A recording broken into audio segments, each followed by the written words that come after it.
He was a lovely man. He really was. The final chapter of Christopher Phillips' story ended the way it started. He put everybody before him. And if you turn the pages back just a year, you would have met a man who fell in love with a woman who became his best friend. He and I met at a kind of a tough time in my life, and I, through his friendship, felt safe. It was his love and his family he cherished most. They're so close and so warm. At the end of last week, Christopher, Deb, and his son Shane traveled to Oklahoma to visit Chris's father, who had suffered a stroke. He felt at peace with where things were. On the way back to Colorado, the three drove quietly in Chris's car, not realizing what was up ahead. We were happy. Everybody was happy. Deb remembers the loud noise, and then this. I felt the blood on my face, and I looked over, and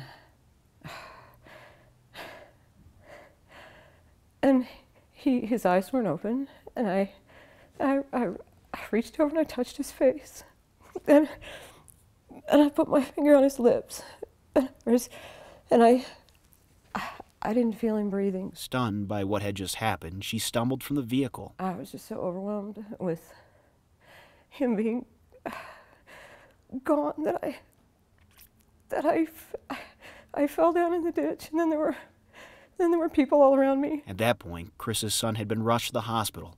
Deborah followed and stood by his bedside. He just said, "Come here." And I leaned down real close to his lips with my ear, and he just whispered, "I love you, and I'm sorry." And I realized that was such a beautiful thing to do. Shane believed what his father believed, to put someone else's needs before your own. One of his favorite lines was, "If your friends are friends of love, then your friends are friends of mine." And that was Chris.